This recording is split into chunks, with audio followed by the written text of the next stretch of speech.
Dominique Marchetti ne pouvait plus respirer. Ses mains, ces mêmes mains qui avaient pressé des détentes sans trembler, qui avaient signé des arrêts de mort dans les bas-fonds de Détroit, sans même un battement de cils, tremblaient maintenant, si violemment que la tablette glissa presque de ses doigts, trempés de sueur. Il restait pétrifié dans son bureau plongé dans le noir. La seule lumière provenait de la lueur bleu pâle de l'écran, se projetant sur son visage comme la lumière froide d'une morgue. Sa respiration se faisait par saccades irrégulières et brisées, sa poitrine se soulevant comme s'il venait de sprinter à travers l'enfer lui-même, alors qu'il n'avait pas bougé de ce fauteuil en cuir noir depuis près de 3 heures. Sur l'écran, les images d'une caméra cachée à l'intérieur d'un ours en peluche révélaient tout, une vérité révoltante et monstrueuse qui vivait sous son propre toit, juste à côté de son lit, depuis des mois. La voix de Vanessa, cette voix qu'il croyait autrefois être le son le plus doux et le plus chaleureux au monde. La voix qui lui murmurait « Je t'aime » à l'oreille chaque nuit, sortait maintenant du haut-parleur de la tablette, tordue et déformée, altérée au-delà de toute reconnaissance par une cruauté si pure qu'elle ne pouvait pas être humaine. Pourquoi ces petits parasites ne s'étouffent-ils pas avec leur propre lait pour mourir une bonne fois pour toutes? Si leur père n'était pas le parrain assis au sommet d'un empire, je les aurais étranglés et jetés à la poubelle il y a bien longtemps. Dominique sentit son estomac se retourner. Une violente vague de nausée lui monta à la gorge, si puissante qu'il dut s'agripper à l'accoudoir pour ne pas s'effondrer là même. Lui, Dominique Marchetti, le loup de Détroit, l'homme dont le nom seul faisait s'incliner tout le milieu criminel, avait cru que sa fiancée était un ange, la femme que Dieu avait envoyée pour le tirer de l'abîme du veuvage, pour guérir la blessure que la mort de Catherine avait ouverte.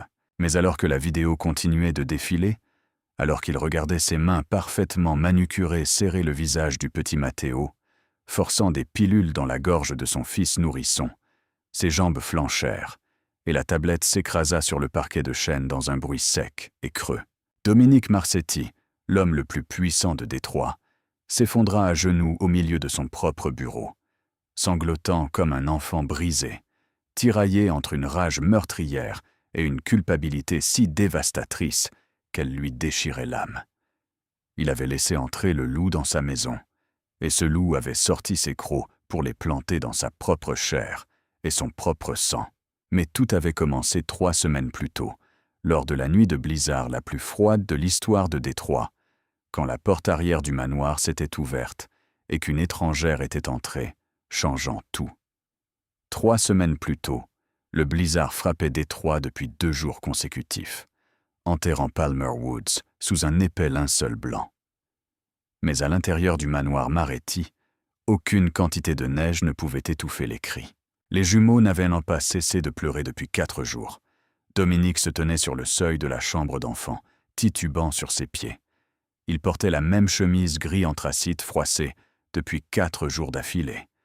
Les cernes sombres sous ses yeux s'étaient creusées au point de ressembler à des ecchymoses. Ses cheveux pendaient en mèches grasses sur son front. Derrière lui, les roues d'une valise grinçaient contre le marbre. L'infirmière numéro 7, une spécialiste pédiatrique chevronnée avec 30 ans d'expérience, traînait sa valise vers la porte d'entrée. « Ces enfants ne sont pas normaux », cria-t-elle sans se retourner. « Ils ne dorment pas, ils ne mangent pas, ils hurlent, juste comme s'ils étaient en train de se faire assassiner. Je démissionne, monsieur Marchetti. Gardez votre argent. » La porte d'entrée claqua assez fort pour faire trembler le lustre. Le son résonna dans l'immense demeure comme le marteau d'un juge. Le silence dura exactement 2 secondes avant que les jumeaux ne reprennent leur duo d'angoisse avec une intensité doublée. Dominique se traîna dans l'escalier. Chaque marche pesait 1000 livres.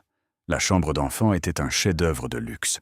Des berceaux italiens sculptés à la main, des mobiles de créateurs, du coton égyptien, un éclairage ambré tamisé conçu pour favoriser le sommeil. Une pièce qui aurait dû être un sanctuaire. Au lieu de cela, elle ressemblait à un tombeau imprégné de stress. Matteo était cramoisi du front aux orteils, son dos se cambrant violemment, ses petits poings serrés et tremblants. Isabella gisait dans le berceau voisin, secouée par des spasmes de tout son corps, qui faisaient frémir sa frêle silhouette comme une feuille dans la tempête. Dominique souleva Matteo, mais sa propre anxiété se transmettait à travers ses mains rigides. Le bébé hurla plus fort, se détournant comme si le contact de son père le brûlait. « S'il te plaît, Matteo, chuchota-t-il, la voix craquant comme de la glace fine.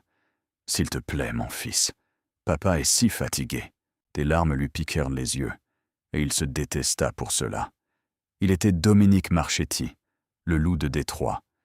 Il contrôlait la moitié des ports des Grands Lacs. Des hommes 2 fois plus grands que lui traversaient la rue quand ils le voyaient arriver. Il possédait des centaines de millions sur des comptes répartis dans 6 pays. Le genre de pouvoir qui faisait disparaître les gens d'un simple coup de fil. Et rien de tout cela, pas un seul centime, pas une seule balle, ne pouvait empêcher ses enfants de souffrir. Catherine aurait su quoi faire. Mais Catherine était sous terre depuis 5 mois, emportée par un accident de voiture qui sentait encore le sabotage. Elle était morte alors que les jumeaux avaient à peine 1 mois, le laissant seul avec 2 nouveau-nés et un chagrin si lourd qu'il possédait sa propre gravité. Il recoucha Matteo dans le berceau parce que ses bras tremblaient trop pour le tenir en sécurité. Le bébé hurla plus fort à la perte du contact, et le son lui transperça la poitrine comme une lame. Puis, la sonnette de service retentit. Dominique l'ignora. La cloche sonna encore, et encore, et encore.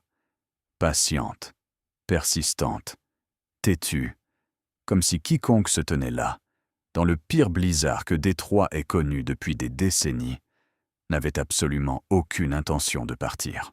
Dominique descendit les escaliers sur des jambes qui lui obéissaient à peine, laissant les jumeaux hurler à l'étage. Il traversa la cuisine et ouvrit brusquement la porte de service. Une jeune femme se tenait dans la neige tourbillonnante, frêle, presque fragile d'apparence, vêtue d'une simple robe de travail bleu marine élimée au coude. Elle serrait un dossier usé contre sa poitrine. Ses articulations étaient à vif et rouges, gercées par des années de produits d'entretien chimique et de soleil. Des flocons de neige s'accrochaient à ses cheveux sombres, mais ses yeux l'arrêtèrent. Au milieu de ce blizzard, ses yeux sombres affichaient un calme inébranlable, une immobilité qui contrastait violemment avec le chaos à l'intérieur de la maison. « Bonjour, monsieur. Je suis Elena. L'agence m'envoie en urgence. » Avant que Dominique ne puisse répondre, un cri perçant de Matteo traversa le plafond. L'expression polie d'Elena disparut, remplacée par quelque chose de brut. Une réelle inquiétude. Sont-ils seuls là-haut? Chaque mur que Dominique avait construit pendant 37 ans s'effondra en un seul souffle. L'infirmière vient de partir. La 7e. Je ne sais plus quoi faire. Elena ne demanda rien sur le salaire, ni sur les jours de congé.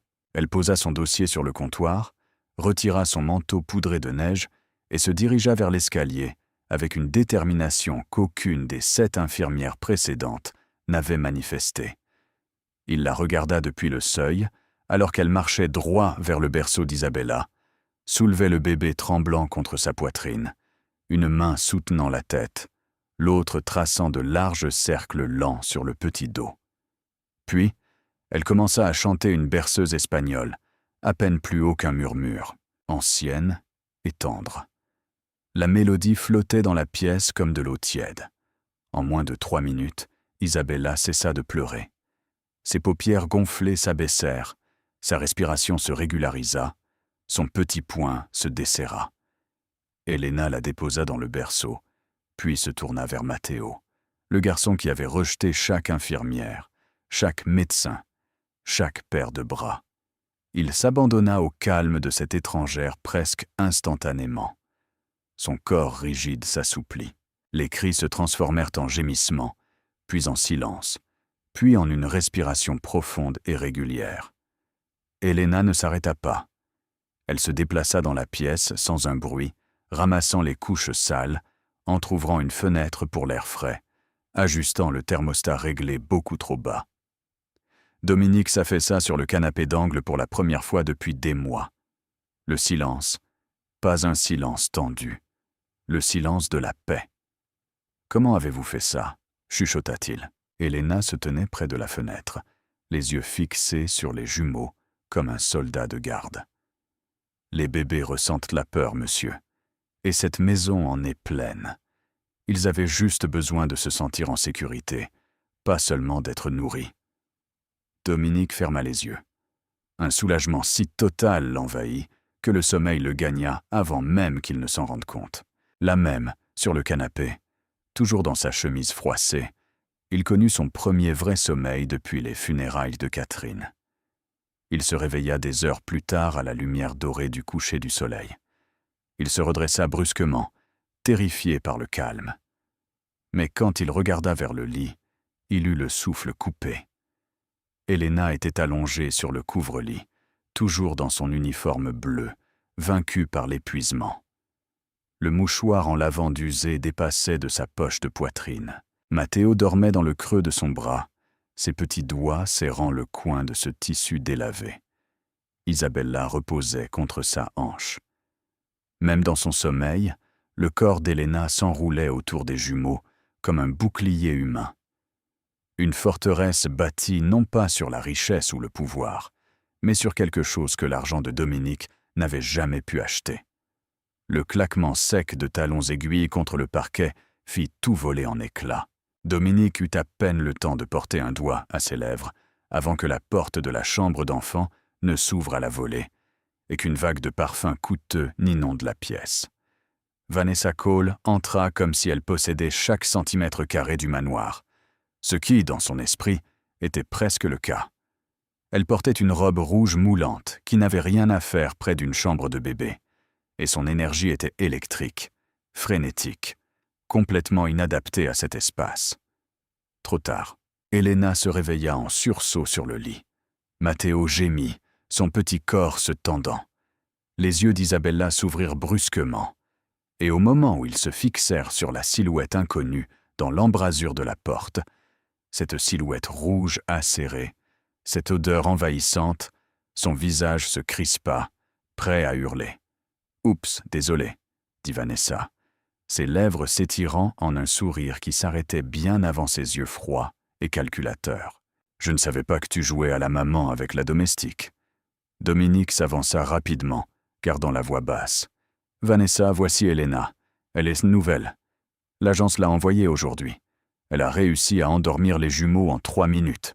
5 infirmières diplômées n'ont pas pu faire ce qu'elle a fait. » Le masque changea en un battement de cœur. L'expression de Vanessa passa de la glace au miel. Elle s'approcha et caressa la joue de Dominique de ses doigts manucurés, sa voix devenant soyeuse. « Tu as raison, chérie. Je suis désolé. Je m'inquiète juste pour ces petits anges entre les mains d'étrangers. Tu ne peux pas me reprocher d'être protectrice. » Elle se tourna vers le berceau d'Isabella et se pencha sur le bébé avec une expression qui s'efforçait de ressembler à un sourire.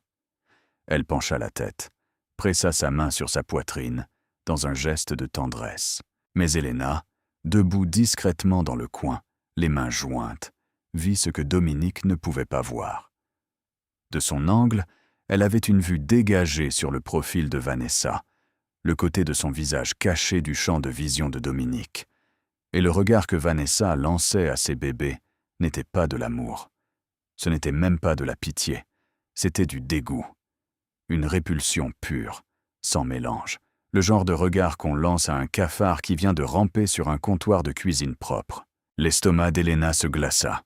Elle serra le mouchoir en lavande dans sa poche et ne dit rien. « Chérie, va prendre une douche », roucoula Vanessa doucement, guidant Dominique vers la porte.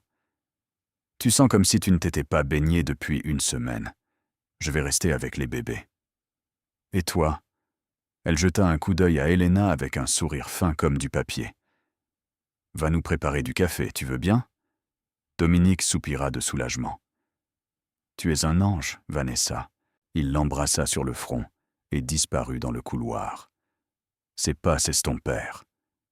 Dès qu'ils eurent disparu, la température dans la pièce chuta. Le sourire de Vanessa tomba comme une pierre jetée dans l'eau profonde. Elle se tourna lentement vers Elena, et la femme qui se tenait là ne ressemblait en rien à la fiancée aimante d'il y a 30 secondes. Ses yeux étaient plats, sa mâchoire était crispée, sa voix sortit basse et assez tranchante pour couper du verre. Ne crois pas que parce que tu as réussi à les endormir une fois, ta place ici est assurée. Petite Mexicaine. Elena baissa les yeux respectueusement, bien que son pouls martèle ses côtes. Je suis seulement ici pour m'occuper des enfants, mademoiselle. J'ai besoin de ce travail. Vanessa s'approcha davantage, si près qu'Elena pouvait sentir la chaleur de son haleine et l'acidité sous le parfum coûteux. Elle se pencha jusqu'à ce que ses lèvres effleurent presque l'oreille d'Elena. « Je suis la future maîtresse de cette maison.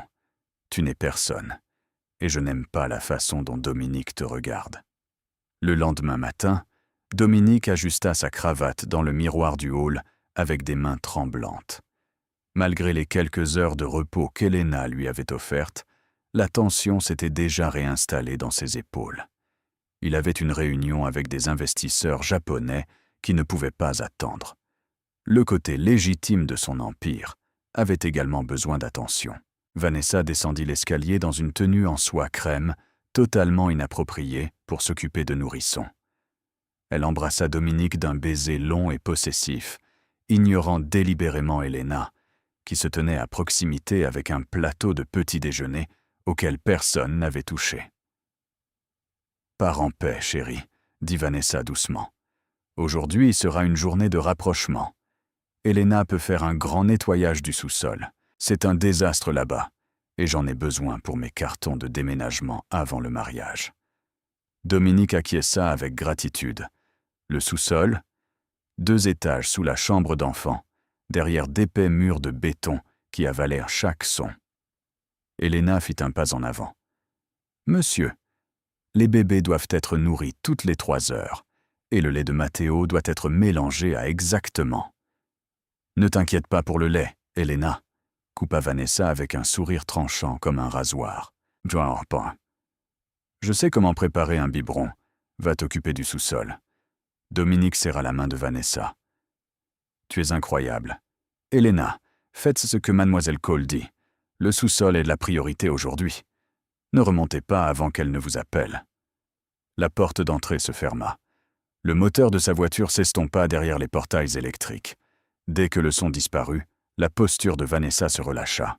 La fiancée aimante se dissipa comme la cire d'une bougie, révélant le visage froid et blasé en dessous. Elle se tourna vers Elena. Au sous-sol. Maintenant. Sa voix était plate, dépouillée de tout faux-semblant. Si je vois ton nez au 2e étage avant que je ne le dise, je dirai à Dominique que tu as volé ma bague de fiançailles. Et crois-moi, il me croira, pas toi. Elena descendit les escaliers de service, mais s'arrêta sur la première marche, écoutant. Au-dessus d'elle, les talons de Vanessa claquèrent en direction de la chambre d'enfant. Une porte s'ouvrit, puis vint le son incomparable d'une serrure tournant de l'intérieur. Elena attendit 3 minutes atroces, puis remonta discrètement, retirant ses chaussures pour bouger en silence. Elle atteignit la porte de la chambre. À travers l'interstice entre la porte et le cadre, à peine 1 millimètre, elle colla son œil. À l'intérieur, Matteo et Isabella gisaient paisiblement dans leur berceau, regardant le mobile projeter des ombres douces au-dessus d'eux. Vanessa se tenait au-dessus du berceau de Matteo, les bras croisés, regardant le bébé avec une répulsion manifeste. « Ton père pense que je suis une sainte, » chuchota Vanessa. « Mais toi, tu connais la vérité, n'est-ce pas? Petit parasite, vous êtes sur mon chemin tous les deux. » Puis Vanessa se pencha et, de ses longs doigts parfaitement manucurés, pinça la peau douce du bras de Matteo. Pas par accident, pas par inattention. C'était délibéré, calculé, précis, cruel. Elle tordit la peau entre ses ongles et maintint la pression. Le cri de Matteo fut instantané et perçant. Isabella se réveilla en sursaut et commença à hurler de terreur. Le chaos éclata à nouveau, exactement comme Vanessa l'avait prévu. 1 heure plus tard, Dominique appela pour prendre des nouvelles. Elena restait figée devant la porte, écoutant la voix de Vanessa passer sans effort à une inquiétude confuse. « Je ne sais pas ce qui s'est passé, chérie. Ils allaient parfaitement bien. Et soudain, ils ont commencé à hurler. Honnêtement, je pense que c'est peut-être Elena. Elle les manipulait avec ses mains rugueuses tout à l'heure. Peut-être qu'elle leur a fait mal sans s'en rendre compte. » Le cœur d'Elena battait si fort qu'elle pouvait le sentir dans ses dents. Elle avait vu le pincement à travers la fente. Elle connaissait la vérité, mais elle n'avait aucune preuve. Rien. Sa parole contre celle de la future Madame Marchetti. Elle pressa son front contre le mur froid, serrant le mouchoir en lavande jusqu'à ce que ses articulations blanchissent. Une seule pensée brûla à travers son impuissance, comme une flamme à travers le papier. Si elle partait, qui protégerait Matteo et Isabella? Qui se tiendrait entre ces bébés et le monstre vêtu de soie? Elena prit sa décision. Elle resterait et elle se battrait. Silencieusement, prudemment, avec tout ce qu'elle avait. Le lendemain suivit le même scénario. Dominique partit tôt, embrassant les jumeaux sur le front, remerciant Vanessa pour son sacrifice. Elena garda les yeux baissés, terrifiée à l'idée que la haine qui brûlait en elle ne se voit sur son visage dès que la voiture de Dominique disparaîtrait derrière les portails. Vanessa pointa l'escalier de service sans même regarder Elena. « Sous-sol, comme hier. Ne m'oblige pas à me répéter. » Elena descendit. Cette fois, elle entendit la porte de la chambre d'enfant se verrouiller depuis 2 étages plus bas. Un clic léger, mais indéniable, qui s'installa dans ses os comme une sentence de mort. À l'intérieur de la chambre, Matteo et Isabella gisaient dans leur berceau, calmes pour le moment, leurs grands yeux suivant la rotation lente du mobile au-dessus d'eux. Vanessa se tenait au milieu de la pièce, faisant défiler des images sur son téléphone. Elle se dirigea vers le système audio haut de gamme que Dominique avait installé pour diffuser des berceuses classiques et connecta son téléphone via Bluetooth. Elle trouva ce qu'elle cherchait, une playlist de death metal industriel, et appuya sur lecture. Elle ne poussa pas le volume au maximum, cela aurait été audible de l'extérieur. Au lieu de cela, elle le régla juste assez haut pour que, dans les murs scellés de la chambre, les guitares saturées et les cris gutturaux deviennent une agression pour les oreilles délicates de 2 bébés de 5 mois. La réaction de Matteo fut instantanée. Son visage se contracta et il commença à hurler, son petit corps rigide de terreur. Isabella se couvrit les oreilles avec ses petites mains maladroites, se recroquevillant en position fétale, sa bouche ouverte dans un cri silencieux, avant que le son ne finisse par s'échapper. « C'est ça !» cria Vanessa par-dessus le bruit, en riant. « Hurlez, pleurez. D'ici à ce que Dominique rentre, vous serez tellement épuisé et hystérique qu'il n'aura même plus envie de vous regarder. » Mais la musique ne suffisait pas. Vanessa se dirigea vers le thermostat numérique au mur. L'affichage indiquait un confortable 72 degrés. Elle appuya sur la flèche vers le bas, encore et encore. 65, 60, 55. Le réglage le plus bas autorisé par le système central. L'air froid siffla hors des bouches d'aération, soufflant directement sur les berceaux. Puis elle arracha les couvertures chaudes des 2 bébés d'un geste brusque, les laissant en simples grenouillères de coton fin face au froid mordant. « Voyons si le froid vous gèle assez pour que vous arrêtiez de gigoter, » marmonna-t-elle.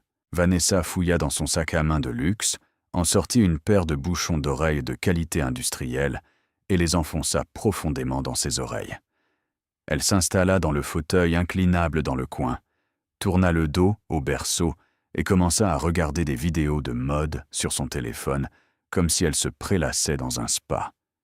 Derrière elle, la peau de Matteo se marbra de rouge et de blanc, alors que son corps luttait contre la chute de température. Il cherchait désespérément une chaleur inexistante, ses petits bras tendus vers une couverture qui n'était plus là. Isabella pleura jusqu'à ce que ses poumons se vident, haleta, puis pleura de nouveau, ses lèvres passant lentement du rose au bleu pâle. La pièce conçue pour être un havre de paix était devenue une chambre de torture sensorielle. 4 heures passèrent. Au sous-sol, Elena frottait chaque surface jusqu'à ce qu'elle brille. Mais son esprit était 2 étages plus haut. Ses mains bougeaient mécaniquement, essuyant, balayant, organisant, tandis que quelque chose de plus profond, quelque chose de primal, hurlait dans sa poitrine. Un instinct maternel qui n'exigeait aucun lien de sang, aucun document légal, aucune permission. Il savait simplement que quelque chose n'allait pas. Elle ne pouvait rien entendre d'ici. Les murs de béton avalaient chaque son. Et c'était précisément ce silence, ce néant contre nature et étouffant, qui l'effrayait plus que n'importe quel cri. Les bébés pleurent, les bébés s'agitent. Mais quand des bébés deviennent totalement silencieux dans une maison où ils n'ont fait que hurler pendant des semaines, ce silence signifie quelque chose de bien pire. Elena posa son chiffon. Elle s'essuya les mains sur son mouchoir en lavande et prit sa décision. « Je monte », pensa-t-elle. « Je me fiche qu'elle me renvoie. Je me fiche qu'elle m'accuse de vol. Je me fiche que Dominique me jette dehors ce soir. » Elle retira ses chaussures, les posa silencieusement sur la dernière marche et commença à gravir l'escalier de service pieds nus, une marche à la fois, le dos pressé contre le mur, sans faire le moindre bruit. Elena atteignit le couloir du 2e étage et le sentit immédiatement. Le parquet sous ses pieds de nu était glacé, anormalement froid pour une maison équipée d'un chauffage central. La musique s'était arrêtée. Vanessa avait dû l'éteindre récemment, calculant l'heure du retour de Dominique. Mais le silence qui régnait derrière la porte de la chambre n'était pas le silence du sommeil. Il était lourd, malsain, erroné. Elena frappa doucement. « Mademoiselle Cole. » Monsieur Marchetti a appelé sur le téléphone fixe de la cuisine. Il dit qu'il est en route pour la maison. C'était un mensonge, inventé avec une rapidité qui surprit Elena elle-même. Mais elle savait que mentionner Dominique était la seule clé qui ouvrirait cette porte. Cela fonctionna. La panique brilla dans les yeux de Vanessa. La serrure cliqua. Vanessa entr'ouvrit la porte, puis bouscula Elena pour se précipiter vers la salle de bain attenante. « Je dois me recoiffer. Il ne peut pas me voir comme ça. Entre et surveille-les, mais ne touche à rien. » Elena entra. La bouffée d'air froid la frappa au visage comme une gifle physique. Sa respiration sortit en un léger nuage de vapeur, visible même à l'intérieur. Elle jeta un coup d'œil au thermostat. L'affichage indiquait 72 degrés, récemment réinitialisé, mais la température réelle dans la pièce n'avait pas encore commencé à remonter. Les bouches d'aération soufflaient encore du givre. Elle se précipita vers les berceaux. Ce qu'elle vit lui brisa le cœur en 1000 morceaux. Matteo et Isabella ne pleuraient pas. Ils étaient au-delà des pleurs, trop faibles, trop épuisés, trop froids. Les 2 bébés s'étaient recroquevillés en boules serrées et désespérées. Leurs petits corps tremblaient violemment. Leurs lèvres étaient devenues violettes. Leur peau était pâle, presque translucide, comme du papier fin tendu sur des veines bleues. Les couvertures gisaient en tas sur le sol, loin des berceaux. Pas tombées, mais jetées. « Oh mon Dieu !» chuchota Elena, des larmes de fureur coulant déjà sur son visage. « Ils sont gelés, ils sont froids comme de la glace. » Elle retira son pull en laine et l'enroula autour de Matteo, le serrant contre la chaleur de ses bras nus. Puis, elle saisit une couverture au sol, emmaillota Isabella et commença à frictionner les mains et les pieds du bébé avec un désespoir frénétique, essayant de forcer la chaleur à revenir dans des membres qui semblaient appartenir à une poupée laissée dehors toute la nuit. Lorsqu'elle souleva Isabella, le bébé émit un son qui entrait Elena pour le reste de sa vie. Un gémissement rauque, comme quelqu'un dont la gorge aurait été mise à vif par des heures de hurlements. Elena remarqua des marques rouges encerclant les petits poignets du bébé. Pas des égratignures, mais des marques de pression, comme si quelqu'un l'avait maintenu de force pour l'empêcher de gigoter. La porte d'entrée s'ouvrit au rez-de-chaussée. Dominique était rentré. Il entra dans la chambre d'enfant et trouva Elena berçant les deux bébés, frottant leurs membres, son pull enroulé autour de Matteo, les sourcils froncés. Avant qu'il ne puisse parler, Vanessa sortit de la salle de bain, parfaitement calme, le maquillage frais, et lança sa contre-attaque. « Dominique, Dieu merci tu es là », souffla Vanessa, les yeux écarquillés par une alarme répétée. « Je me suis absenté 5 minutes pour préparer ton sandwich, et quand je suis revenu, Elena avait ouvert les fenêtres, disant que la pièce était trop étouffante. Elle tripotait le thermostat. Les bébés hurlaient. J'ai essayé de l'arrêter, mais elle insistait sur le fait qu'elle s'y connaissait mieux. « Ce n'est pas vrai », commença Elena. « Regarde-les, Dominique. » Vanessa pressa sa main sur sa bouche, la voix craquant sous une angoisse fabriquée. « Ils tremblent à cause d'elle. » Dominique regarda ses enfants tremblants. Puis le visage de Vanessa baigné de larmes, puis Elena, tenant toujours ses bébés, les réchauffant encore de sa propre chaleur corporelle. La confusion troubla son esprit épuisé. Il voulait croire Elena. Quelque chose au fond de ses tripes lui disait de croire Elena. Mais la voix de Vanessa était si pleine de préoccupations maternelles, si convaincante, si parfaitement calibrée pour exploiter sa peur, que la graine du doute prit racine dans son cerveau comme un poison. « Elena, » dit Dominique, sa voix dure et froide. « Écoutez attentivement. Un incident de plus, une erreur, une accusation de plus contre Vanessa, et vous serez à la rue sans rien. Pas de salaire, pas de référence, et un rapport de police pour négligence. Est-ce clair ? »« Oui, monsieur, » chuchota Elena. Elle sortit de la chambre d'enfant, des larmes brûlantes coulant sur ses joues. À la porte, elle se retourna une dernière fois. Dominique se tenait le dos tourné, berçant Matteo contre sa poitrine. Derrière lui, Vanessa croisa le regard d'Elena. Ses yeux étaient glaciaux, totalement vides de toute humanité. Et ses lèvres bougèrent, sans un son, formant 2 mots qui se plantèrent comme une lame entre les côtes d'Elena. « J'ai gagné. » L'horloge de parquet dans le couloir sonna 3 heures du matin. Le manoir était submergé dans une obscurité si épaisse qu'elle semblait avoir un poids. Chaque lumière était éteinte, chaque porte était fermée. Le blizzard à l'extérieur s'était apaisé en une chute de neige calme et régulière qui étouffait le monde dans un silence blanc. Elena était assise sur le bord de son petit lit de camp, dans la minuscule chambre de domestique à côté de la cuisine, fixant le mur. Elle n'avait pas dormi. Chaque fois qu'elle fermait les yeux, elle revoyait les lèvres violettes d'Isabella. Chaque fois que le silence s'installait, elle entendait l'écho fantôme de la respiration tremblante de Matteo. Les images tournaient en boucle derrière ses paupières. La peau translucide, les marques de pression sur les petits poignets, les couvertures jetées délibérément hors de portée. Autre chose la rongeait, un détail que son esprit conscient avait mis de côté pendant que son corps s'occupait de réchauffer les bébés. Hier après-midi, avant de monter, elle avait vu Vanessa dans la cuisine. Vanessa avait jeté quelque chose dans le broyeur à ordures, un geste rapide et négligent, et Elena avait entendu le tintement distinct de quelque chose de métallique frappant le tambour en métal. Sur le moment, elle n'y avait pas prêté attention. Maintenant, à 3 heures du matin, avec le sommeil impossible et la rage s'enroulant dans son estomac comme un être vivant, ce son revenait. Elena se leva.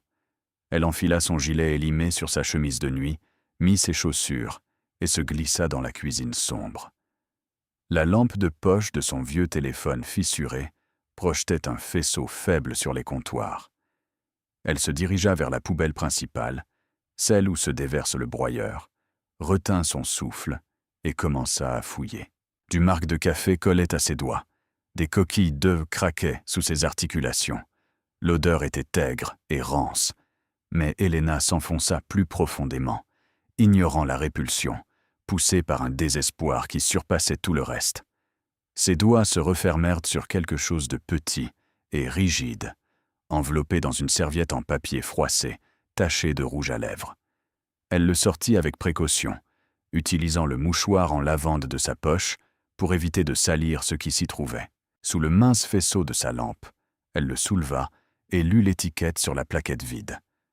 Méthamphétamine, un stimulant du système nerveux central, coupe-faim. Les jambes d'Helena manquèrent de se dérober. Elle s'agrippa au bord du comptoir pour ne pas tomber. La cuisine tangua autour d'elle, alors que toute l'horreur s'assemblait dans son esprit comme les pièces d'un puzzle. Vanessa n'essayait pas de sédater les jumeaux. Elle faisait l'inverse. Elle injectait des stimulants dans leur lait pour les garder réveillés, agités, le cœur battant à tout rompre, hurlant à chaque heure de chaque nuit. Elle orchestrait leur souffrance avec une précision pharmaceutique, s'assurant qu'au moment où Dominique se traînerait jusqu'à la maison chaque soir, ses enfants seraient si hystériques, si inconsolables, qu'il ne les verrait plus comme sa propre chair et son propre sang, mais comme un fardeau insupportable qu'il devait éloigner. C'était pour cela que leurs yeux étaient exorbités.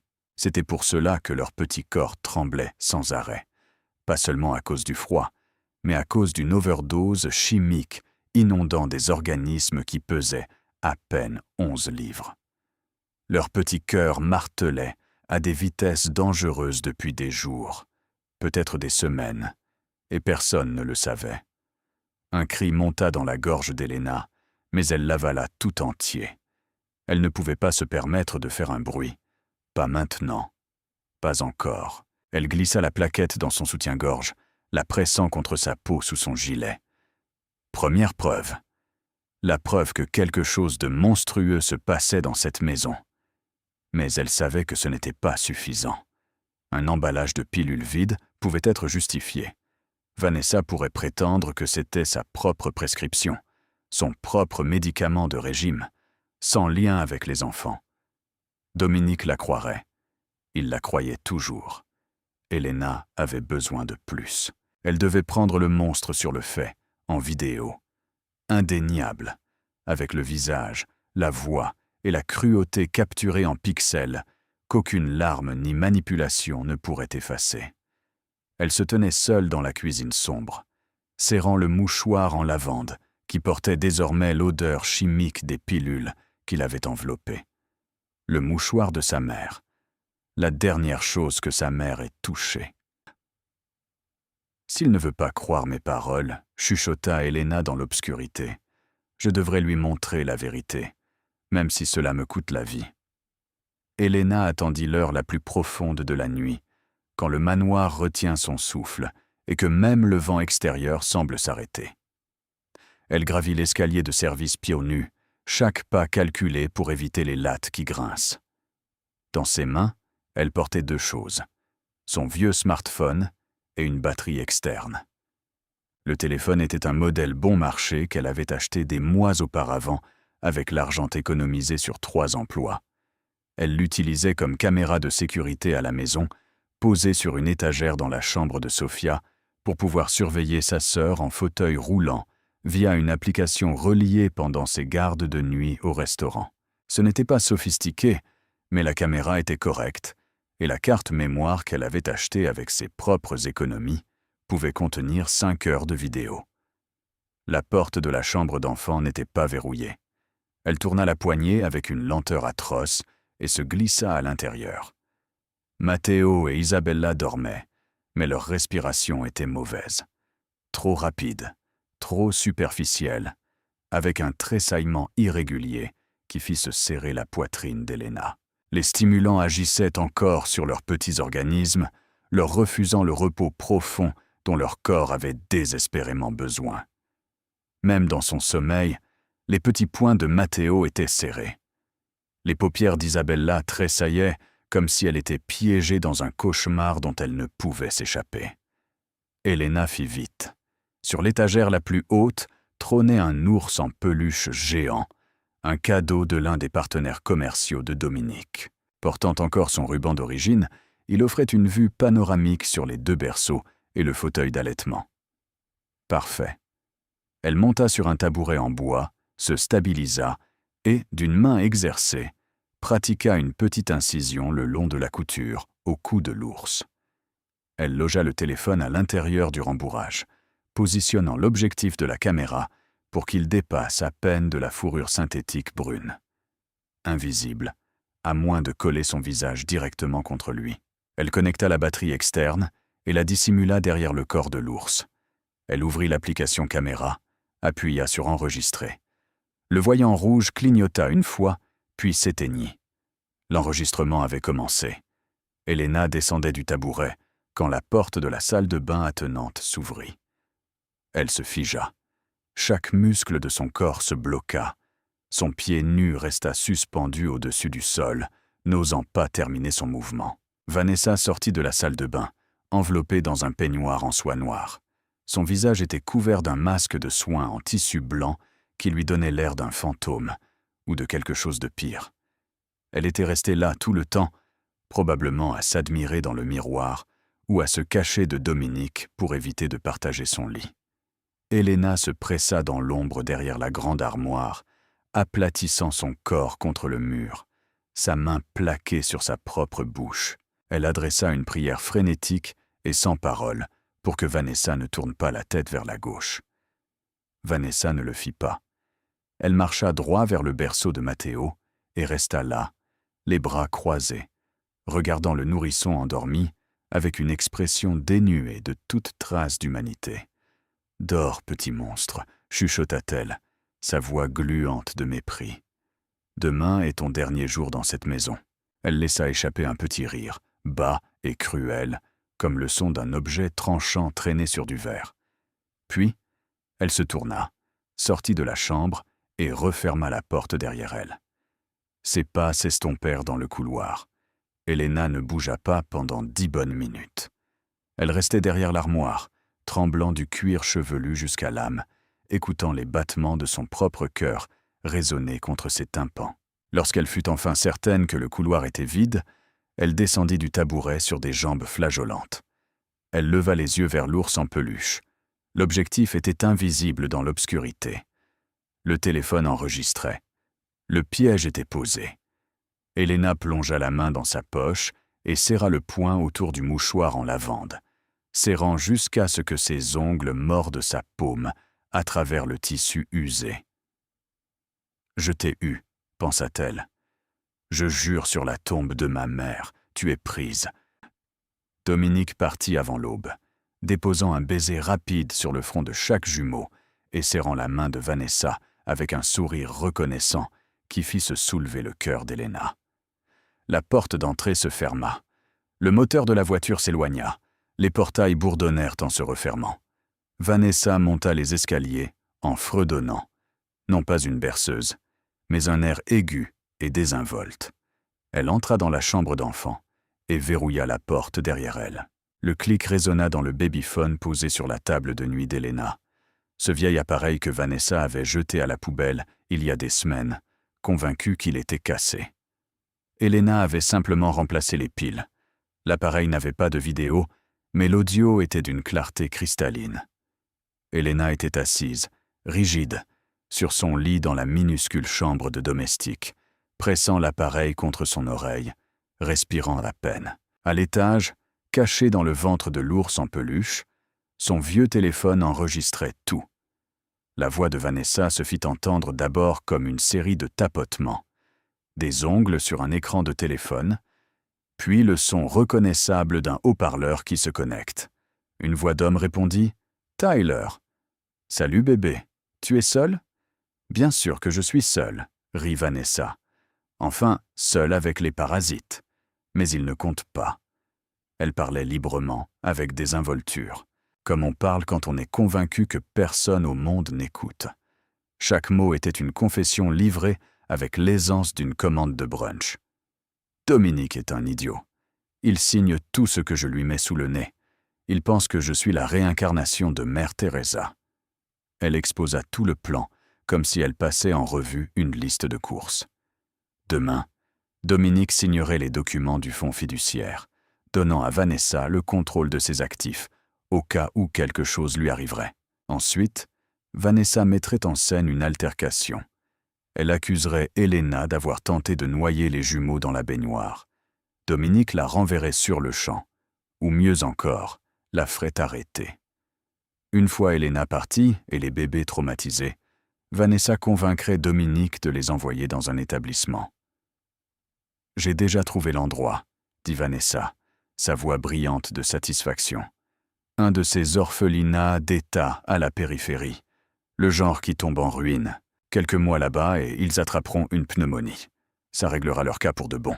Ensuite, ce sera juste toi, moi et 100 millions, bébé. » La main d'Elena vola à sa bouche. Ses ongles s'enfoncèrent dans sa propre joue pour l'empêcher de hurler. Un bruit sec de gifles coupa le moniteur. Isabella éclata en sanglots. « Tais-toi !» cria Vanessa au bébé. Puis vint le bruit d'un tissu qui se déchire, le craquement de fils et de petits boutons qui s'éparpillent. « Oups !» dit Vanessa sur un ton moqueur. « Regarde-le pleurer. Tu as faim, Matteo? Alors mange ça. » Elena entendit quelque chose être forcé dans une petite bouche, un bruit d'étouffement, une toux. Elle se souvint de la plaquette cachée contre sa peau et comprit exactement ce qui se passait. « Avale !» siffla Vanessa. « Ça te donnera l'énergie de hurler toute la nuit et ton papa te détestera encore plus. Demain, il signe les papiers et vous deux disparaissez. » Matteo s'étouffa, un son humide et désespéré qui déchira la poitrine d'Elena comme une balle. Elle mordit son poing si fort qu'elle sentit le goût du sang. Chaque fibre de son corps lui criait de courir à l'étage, de défoncer la porte et d'arracher cette femme à ses bébés. Mais l'audio d'un babyphone ne suffirait jamais. C'était flou, indirect. Les avocats de Vanessa parleraient de oui-dire, prétendraient que c'était manipulé, le rejetteraient comme l'invention désespérée d'une servante jalouse. Elena avait besoin de la vidéo. Elle avait besoin que la caméra à l'intérieur de cet ours capture chaque instant. Le visage, les mains, les pilules, la cruauté. Des images si claires et accablantes qu'aucun mensonge au monde ne pourrait les expliquer. Elena restait assise sur son lit, les larmes coulant silencieusement, écoutant les cris étouffés qui filtraient du plafond au-dessus d'elle. Chaque minute était sa propre agonie privée, une torture lente et délibérée, conçue non pas par Vanessa, mais par les circonstances. Elle devait attendre. Elle devait laisser le monstre révéler son vrai visage devant l'objectif. À midi, Vanessa annonça qu'elle allait au spa. Elena entendit le clic des talons descendant l'escalier, le cliquetis des clés de voiture, le claquement de la porte d'entrée. Le moteur du cabriolet blanc de Vanessa vrombit et s'estompa dans l'allée. Elena s'élança dans les escaliers, les montant deux par deux. Ses mains tremblaient avant même d'atteindre la porte de la chambre. Elle traîna le tabouret en bois vers l'étagère, monta dessus et sortit le vieux téléphone du ventre de l'ours. Du rembourrage collait au câble de charge. L'incision dans le cou de l'ours béait comme une blessure. Elle arrêta l'enregistrement et appuya sur lecture, faisant défiler la chronologie avec un pouce tremblant. Les images étaient nettes, claires, dévastatrices. On y voyait Vanessa pincer la jambe de Matteo jusqu'à ce que la peau devienne blanche sous ses ongles. On y voyait Vanessa écraser une pilule avec le fond d'un verre et mélanger la poudre dans un biberon de préparation. On y entendait Vanessa sur haut-parleur, la voix de Tyler, faible mais audible, riant alors qu'elle exposait le plan. L'orphelinat, le fond fiduciaire, le cou monté contre Elena. Et on y voyait le visage de Vanessa, remplissant le cadre alors qu'elle se penchait sur le berceau de Matteo avec un sourire de cauchemar. Elena avait tout, le visage, la voix, les mains, la confession, la cruauté, enregistrée en pixels qu'aucun mensonge ne pourrait effacer. Mais l'écran devint noir. La batterie était vide. Le chargeur portable était également déchargé. Les deux appareils avaient en donné tout ce qu'ils avaient pendant les longues heures d'enregistrement. Elena se précipita vers la prise murale et brancha le téléphone. L'icône rouge de la batterie apparut. 10 minutes pour charger assez pour extraire le fichier. Juste 10 minutes, chuchota-t-elle, serrant le mouchoir en lavant d'entre ses dents pour ne pas hurler. Dieu, donne-moi 10 minutes avant qu'elle ne revienne. Elle s'agenouilla près de la prise, regardant l'indicateur de charge monter avec une lenteur atroce. 1%, 2%. Le téléphone avait besoin de juste assez d'énergie pour s'allumer, juste assez pour envoyer le fichier quelque part en sécurité. 7 minutes passèrent. 8. Puis le destin joua sa carte la plus cruelle. La porte de la chambre s'ouvrit. Pas lentement, vite, négligemment. De la façon dont on entre dans une pièce qu'on s'attend à trouver vide. Vanessa entra. Elle avait oublié sa carte de crédit. Ses yeux balayaient la pièce en un seul arc dévastateur. L'ours en peluche éventré sur le sol, le rembourrage s'échappant de son cou, le câble de charge partant du mur vers le téléphone dans les mains d'Elena. Elena à genoux près de la prise dans la position la plus compromettante imaginable. Le silence qui suivit fut plus terrifiant que n'importe quel cri.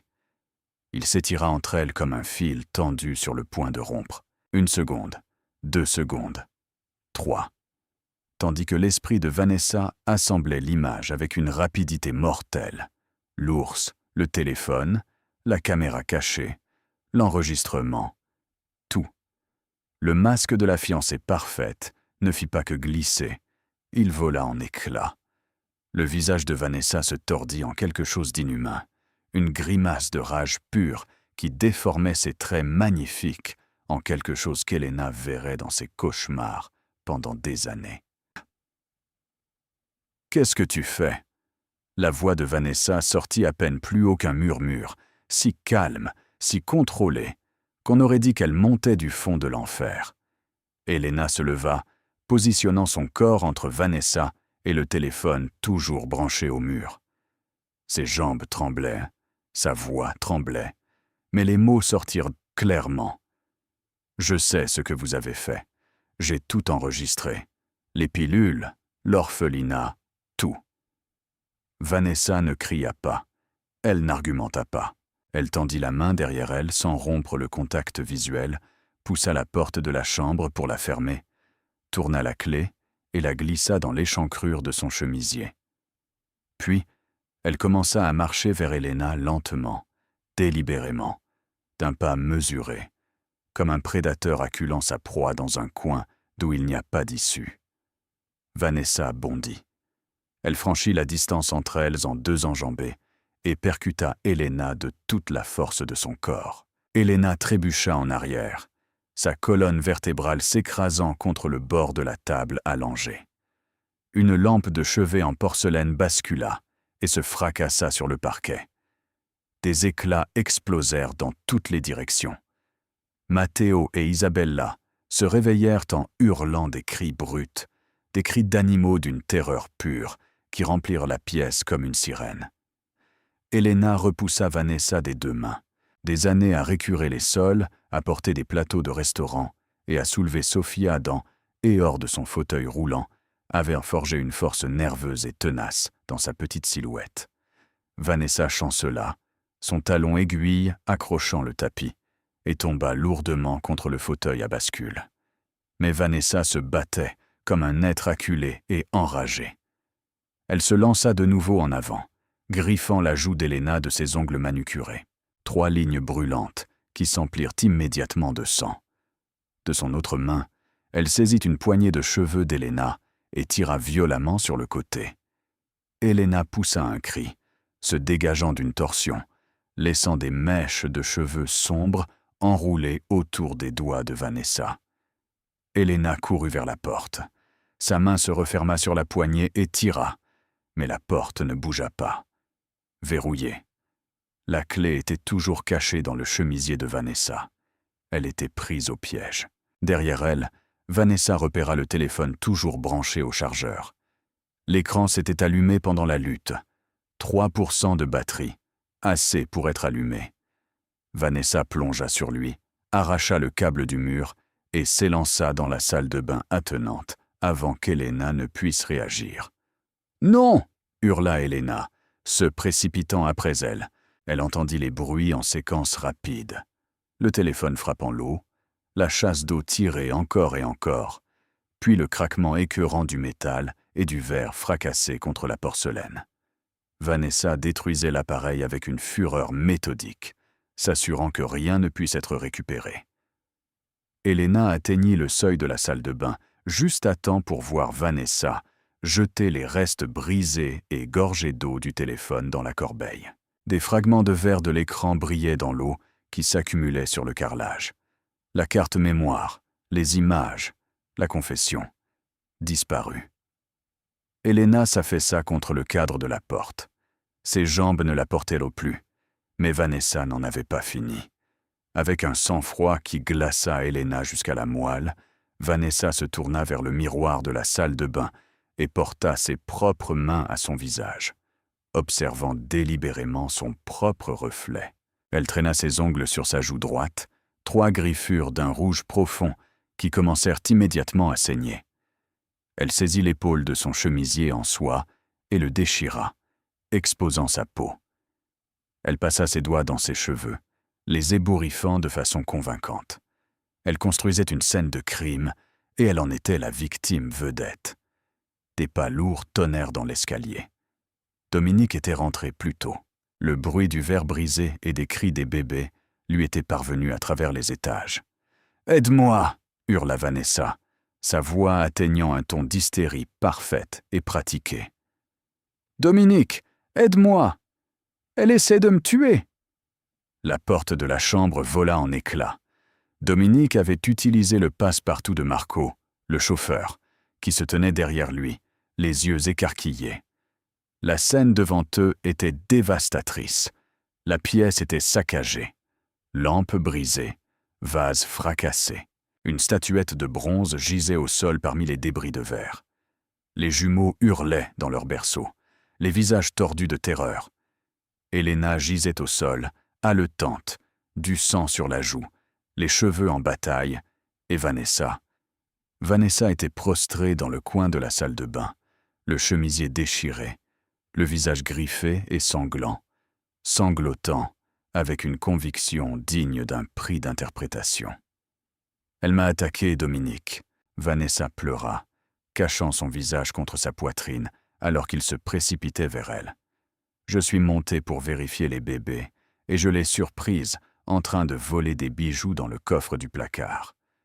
Quand je l'ai confrontée, elle est devenue folle. Elle m'a frappé, griffé, a essayé de m'étrangler. Regarde mon visage, regarde ce qu'elle a fait.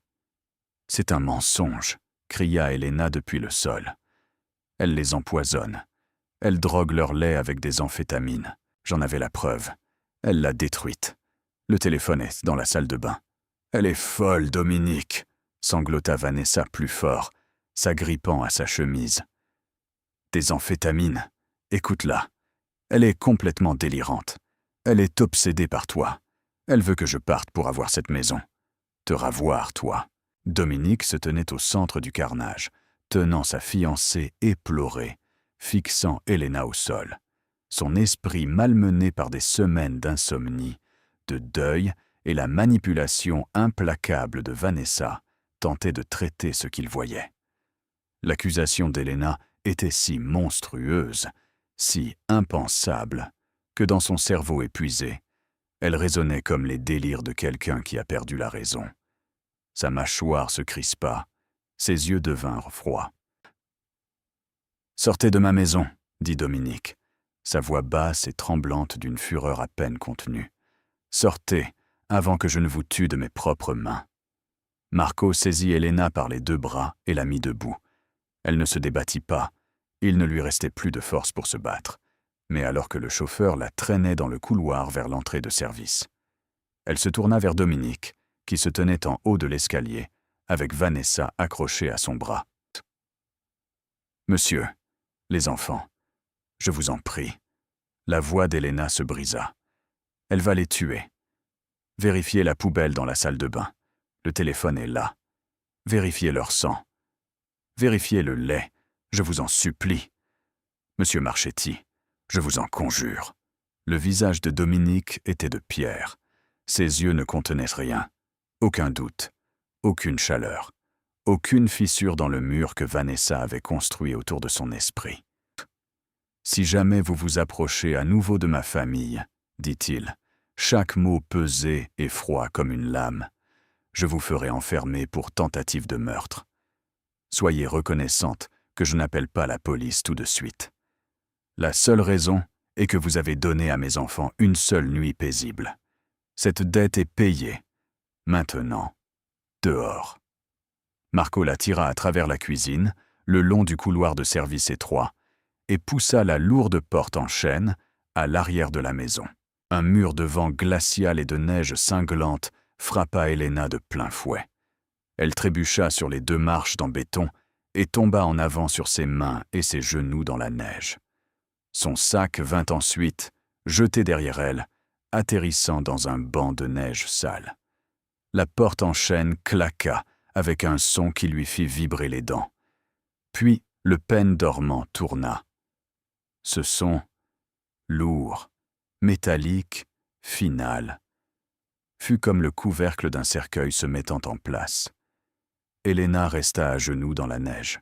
Le froid traversa instantanément son mince uniforme bleu, mordant sa peau, mais elle le sentait à peine. Le monde physique était devenu lointain, étouffé, hors de propos. Tout ce qui existait était le poids écrasant de l'échec, pressant sa poitrine, jusqu'à ce qu'elle ne puisse plus respirer. Elle avait perdu. L'épreuve était détruite, fracassée et noyée dans des toilettes. Les jumeaux étaient enfermés dans cette maison, avec une femme qui voulait leur mort, et la seule personne ayant le pouvoir de les sauver venait de menacer Elena de prison. Elle se força à se lever. Ses jambes tremblaient si fort qu'elle faillit retomber. La neige s'accrochait à son uniforme, fondant contre son corps, collant le tissu fin à ses côtes. Elle n'avait pas de manteau, pas de chapeau, pas de gants. La température extérieure était bien en dessous de 0, et le blizzard ne montrait aucun signe de clémence. Elena marcha. Elle ne savait pas où elle allait. Ses pieds bougeaient simplement, l'emportant sur le trottoir du quartier riche, où chaque manoir flamboyait d'une lumière chaude derrière d'épais rideaux. Des voitures de luxe glissaient sur la route déblayée, leurs pneus projetant des gerbes de neige sales sur ses jambes. Aucune d'elles ne ralentit. Elle marcha jusqu'à ce qu'elle atteigne un arrêt de bus vide à 3 pâtés de maison de la propriété, un petit abri avec un banc en plastique fissuré et un plafonnier vacillant qui bourdonnait comme un insecte agonisant. Elle s'effondra sur le banc, se pencha en avant et s'enroula les bras autour de son propre corps. Elle tremblait, non pas de froid, bien que le froid fût sauvage. Elle tremblait sous le choc, sous la rage, de l'image du sourire triomphant de Vanessa brûlé sur ses rétines. Elena martela ses genoux de ses poings, encore et encore, se punissant elle-même. « Je suis une idiote !» siffla-t-elle à travers ses dents qui claquaient. « Stupide, stupide, stupide !» Puis elle regarda ses mains. Serré dans son poing droit, trempé et froissé, se trouvait le mouchoir en lavande, le mouchoir de sa mère, ce même tissu qui avait essuyé les larmes de Matteo, contre lequel Isabella avait pressé sa petite joue en s'endormant. Il était vide maintenant, juste un lambeau de tissu mouillé, ne conservant plus rien de la chaleur qu'il donnait autrefois. Elena le pressa contre son visage et hurla, un hurlement rauque et guttural d'impuissance que le vent avala tout entier, l'emportant dans la tempête là où personne ne l'entendrait jamais. Tout était perdu. Le mal avait gagné. Elena était assise sur le banc gelé, vidée, fixant le néant. La neige s'accumulait sur ses épaules, ses cheveux, ses cils. Elle avait cessé de frissonner, un signe dangereux qu'elle était trop engourdie pour reconnaître. Elle plongea la main dans la poche de son tablier détrempé, cherchant le mouchoir en lavande pour essuyer les larmes qui avaient gelé à mi-chemin de ses joues. Ses doigts trouvèrent le tissu, puis frôlèrent autre chose, quelque chose de froid, rigide et en plastique.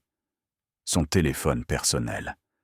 Pas le vieux caché dans l'ours en peluche, pas celui que Vanessa avait brisé et noyé dans les toilettes. C'était son propre téléphone, le modèle bon marché à l'écran rayé qu'elle portait chaque jour. Elle avait oublié qu'il était là, enfoui sous le mouchoir dans la poche de son tablier. À travers toute la lutte, toute l'expulsion, toute la marche dans le blizzard, Elena le sortit avec des doigts engourdis. Elle ne savait pas pourquoi. Peut-être pour vérifier l'heure, pour calculer combien d'heures il restait aux jumeaux avant que Vanessa ne fasse quelque chose de pire. Peut-être juste pour tenir quelque chose qui fonctionnait encore dans un monde où tout le reste s'était brisé. Elle déverrouilla l'écran d'un pouce tremblant. Des flocons de neige se posèrent sur la vitre, brouillant l'affichage. Elle l'essuya avec le mouchoir en lavande. C'est alors qu'elle le vit. Dans la barre de notification, une petite icône, un nuage avec une coche verte. Elle cligna des yeux. Lut le texte en dessous. Sauvegarde Google Photos terminée. Un élément, 14h45. Le cœur d'Elena s'arrêta. Puis il repartit si fort qu'elle haleta. Elle se souvint que des mois auparavant, elle avait configuré le vieux téléphone comme caméra de sécurité pour surveiller Sophia à la maison. Elle avait lié les deux appareils au même compte Google. Elle avait activé la synchronisation automatique dans le cloud. Le vieux téléphone téléchargeait ses enregistrements dès qu'il détectait un réseau Wi-Fi familier. Le manoir Marchetti disposait d'un Wi-Fi invité ouvert dans toute la maison. Le vieux téléphone s'était connecté automatiquement dès qu'Elena l'avait placé dans l'ours en peluche, et la vidéo, 45 minutes d'image, s'était silencieusement téléchargée sur le cloud pendant que la caméra enregistrait encore. La synchronisation s'était terminée avant que la batterie ne meure, avant que Vanessa n'entre, avant que le téléphone ne soit détruit. Une technologie qu'Elena comprenait à peine venait de lui lancer une bouée de sauvetage du fond de l'océan. Elle tapota la notification d'un doigt qui tremblait si violemment qu'elle rata 2 fois. L'application photo s'ouvrit. Un cercle de chargement tourna pendant 2 secondes éternelles. Puis la vidéo apparut. 45 minutes. La vignette montrait la chambre d'enfant, et au centre du cadre, la silhouette reconnaissable de Vanessa. Elena appuya sur lecture. L'image était nette, claire, dévastatrice. Vanessa pinçant les jambes de Matteo. Vanessa écrasant des pilules dans le biberon. Vanessa sur haut-parleur avec Tyler, riant, confessant tout le plan. L'orphelinat, le fonds fiduciaire, le coup monté contre Elena. Le visage de Vanessa remplissant l'écran alors qu'elle forçait un nourrisson qui s'étouffait à avaler le médicament. Chaque seconde de tout cela était préservée dans le cloud, intouchable. « Oh mon Dieu !» s'étouffa Elena, bondissant sur ses pieds. « Merci, merci, merci, merci !» Elle pressa le téléphone contre sa poitrine, l'enveloppant dans le mouchoir en lavande, le protégeant de la neige de ses 2 mains, comme s'il s'agissait d'un nouveau-né. Des larmes coulèrent sur son visage, non plus de désespoir cette fois, mais d'un espoir sauvage et féroce. Mais l'euphorie ne dura qu'un instant. Elle avait la preuve, oui, mais elle était dehors. Dominique l'avait jetée et l'avait menacée d'arrestation. Les portails étaient verrouillés. Les murs étaient hauts. Et à l'intérieur de cette maison, Vanessa était probablement en train de murmurer à l'oreille de Dominique en ce moment même, le convainquant de signer les documents du fonds fiduciaire pour envoyer les jumeaux loin dès ce soir. Elena glissa le téléphone dans son soutien-gorge, le pressant contre sa peau sous son uniforme détrempé. Elle se tourna et fit face à la direction du manoir. La neige lui piquait les yeux. Le vent la coupait comme un fil de fer. « Je dois retourner à l'intérieur », dit-elle à haute voix, sa voix rauque mais ferme. « Je dois lui montrer, même s'il m'arrête. » Et elle courut, pieds nus, gelée, ensanglantée, de retour dans la tempête. Elena atteignit les portails du manoir, à bout de souffle. Ses pieds nus laissaient des empreintes sanglantes dans la neige. La barrière de fer forgé était scellée. À travers les barreaux, elle voyait la guérite de sécurité. L'homme à l'intérieur avait ses ordres. Si elle tentait de forcer le passage, il appellerait la police, et Vanessa gagnerait le temps dont elle avait besoin. Elena fit le tour du périmètre, courant le long du mur de pierre de 10 pieds qui clôturait le domaine. Elle se souvint que le jardinier avait mentionné une vieille vigne de lierre à l'arrière de la propriété, près des conteneurs à poubelles. une pousse épaisse et noueuse qu'il comptait couper depuis des semaines, mais ne l'avait jamais fait. Elle la trouva. Un rideau dense de lierre gelé grimpant sur le mur de pierre, comme une échelle sombre. Helena n'était pas une athlète. Elle était une femme de 27 ans, épuisée et maltraitée, jetée dans un blizzard sans chaussures. Mais quand elle ferma les yeux une seconde et vit les lèvres violettes de Matteo et les mains tremblantes d'Isabella, quelque chose au-delà des muscles et des os prit le relais. Quelque chose qui se moquait de la douleur, de la logique ou de la survie. Elle agrippa les vignes gelées, ses doigts enveloppés dans le mouchoir en lavande pour l'adhérence. Elle se hissa vers le haut, coinçant ses orteils nus dans les fissures entre les pierres. Elle glissa 2 fois, s'ouvrant les 2 genoux sur la pierre rugueuse, mais ne s'arrêta pas. D'un dernier effort, elle bascula sa jambe par-dessus le sommet et se laissa tomber de l'autre côté, atterrissant lourdement sur un tas de feuilles mortes dans le jardin arrière. Elle boita vers la maison. La lumière flamboyait du salon à travers les hautes fenêtres à la française. Helena se pressa contre le mur de pierre humide et regarda à l'intérieur. Dominique était assis sur le canapé en velours, penché en avant, un stylo à la main. Sur la table basse gisait une pile de documents légaux, les papiers du fonds fiduciaire. Vanessa était assise à côté de lui, une main caressant son dos en cercle lent, ses lèvres proches de son oreille. « Signe ici, chérie. Demain, nous les emmènerons dans cet établissement spécialisé, où ils seront à l'abri de personne, comme cette folle d'Helena. C'est ce qu'il y a de mieux pour tout le monde. » Tom. La main de Dominique tremblait au-dessus de la ligne de signature. Il était à un trait de signer l'arrêt de mort de ses enfants. Helena sortit le téléphone de son soutien-gorge. Ses doigts étaient si engourdis qu'elle sentait à peine l'écran. Elle ouvrit la vidéo et vit l'icône de diffusion en haut de l'écran. Le téléviseur intelligent Samsung de 75 pouces du salon était connecté au même réseau Wi-Fi invité qu'elle utilisait depuis des semaines. « Oh, s'il te plaît, connecte-toi » chuchota-t-elle à travers ses dents qui claquaient. « S'il te plaît, ne demande pas de code » Elle appuya sur le nom du téléviseur. La roue de connexion tourna une fois. L'écran flasha. « Connecté ». Helena appuya sur lecture et poussa le volume au maximum. À l'intérieur du manoir, l'énorme écran de télévision devint noir pendant un battement de cœur, puis explosa de vie. Pas avec un économiseur d'écran de paysage, mais avec la chambre d'enfant, avec la voix de Vanessa amplifiée par le système Surround, détonnant dans le salon comme une bombe. Pourquoi ces petits parasites ne s'étouffent-ils pas avec leur propre lait pour mourir une bonne fois pour toutes? Le stylo tomba des doigts de Dominique. Le verre de brandy en cristal de Vanessa glissa de sa main et se fracassa sur le marbre, le liquide ambré se répandant comme une tache. « Quoi? Qu'est-ce que c'est » souffla Dominique. Vanessa réagit avec l'instinct de survie d'un animal acculé. « C'est un faux, c'est un deepfake IA, elle a piraté ton système. Éteins ça, Dominique. S'il te plaît, éteins-le. » Dominique chercha la télécommande. Vanessa joua sa dernière carte. Elle prit ses mains et les pressa contre son ventre plat, ses yeux s'emplissant de larmes fabriquées. « Je suis enceinte, Dominique. Nous allons avoir un bébé. Laisserais-tu une fausse vidéo faite par une servante dérangée menacer la vie de notre enfant? Le stress me tue. S'il te plaît, éteins ça. » Dominique hésita.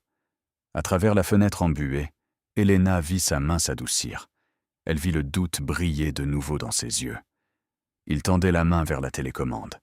Helena essuya son doigt gelé sur le seul tissu sec restant sur son corps et fit défiler la chronologie de la vidéo au-delà des abus, au-delà de l'appel téléphonique, jusqu'à la toute fin, la partie qui ne laissait aucune place au mensonge. L'image sur la télévision sauta. Vanessa, à l'écran, était assise dans le fauteuil d'allaitement, un verre de vin dans une main, son téléphone dans l'autre, riant avec Tyler sur haut-parleur. « Enceinte !» railla Vanessa. « Si j'étais vraiment enceinte, je me jetterais dans les escaliers tout de suite. » J'ai dit ça au vieux fou pour qu'il m'achète une nouvelle voiture. Moi, enceinte de ses morveux, je préférerais mourir. » Les mots restèrent suspendus dans le salon comme une lame de guillotine avant sa chute. « Je ne suis pas enceinte », résonna dans les haut-parleurs surround et s'installa dans chaque coin de la pièce comme un gaz toxique. La main de Dominique se figea au-dessus de la télécommande. Lentement, très lentement, il la reposa sur la table avec une précaution surnaturelle. Comme s'il posait une grenade dégoupillée, il se tourna vers Vanessa. La confusion avait disparu. L'épuisement avait disparu. La confiance aveugle qui l'avait protégé pendant des mois n'était plus. Ce qui restait sur son visage était un vide terrifiant. Le calme creux avant la destruction absolue. « Tu as drogué mes enfants », dit Dominique. Ce n'était pas une question. La bouche de Vanessa s'ouvrit et se ferma sans un son. Pendant un instant suspendue, elle ressembla à un poisson tiré de l'eau, haletante, désorientée, dépouillée de toute arme. Puis l'instinct de survie reprit le dessus, et elle s'enfuit. Elle courut du salon vers le hall d'entrée, ses pieds en collant glissant sur le marbre. Elle se jeta vers la console ancienne, où Dominique gardait une boîte à bijoux ornée et une pile de liquide d'urgence. Ses mains bougeaient, avec une rapidité frénétique, fourrant des colliers de perles, des montres en or et d'épais liasses de billets de $100 dans son sac à main de créateur. À son poignet, elle portait déjà le bracelet en diamant qui avait appartenu à la défunte mère de Dominique, le souvenir le plus précieux de Catherine que Vanessa avait glissé discrètement des semaines auparavant, prétendant que cela l'aidait à se sentir liée à la famille. « Qu'est-ce que tu fais ?» La voix de Dominique vint derrière elle, si basse qu'elle fit vibrer le sol. Vanessa se retourna brusquement, serrant le sac débordant contre sa poitrine. Son masque était entièrement tombé maintenant.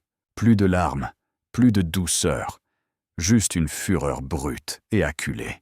« C'est ma compensation !» hurla-t-elle, reculant vers la porte d'entrée. « Tu m'as fait gaspiller 2 ans de ma jeunesse, Dominique. 2 ans à faire semblant de tenir à toi, à faire semblant de tolérer tes morveux pleurnichards. Tu me dois ça. » Dominique s'avança vers elle. Vanessa plongea sa main dans le sac et en sortit une bombe de gaz poivre, celle de défense qu'elle portait dans son sac. Elle visa directement ses yeux. « Laisse-moi sortir avec la voiture et les bijoux, ou je jure que je t'aveugle. » Dominique ne ralentit pas. Il se souvenait de la vidéo. Il se souvenait des doigts manucurés de Vanessa, forçant la mâchoire de Matteo. Il se souvenait des mots. S'étouffer avec leur propre lait et mourir. « Essaie donc, » dit-il. Le doigt tremblant de Vanessa pressa la détente. Le spray partit, mais sa main tremblait si fort que le nuage chimique manqua son visage, frappant son épaule et se dispersant dans l'air. Dominique franchit la distance en 2 enjambées, saisit son poignet et le tordit derrière son dos. Vanessa hurla. La bombe de gaz et le sac à main tombèrent ensemble. Les bijoux explosèrent sur le marbre avec un son de glace brisée. Les colliers de perles s'éparpillèrent. Les montres en or glissèrent dans les coins.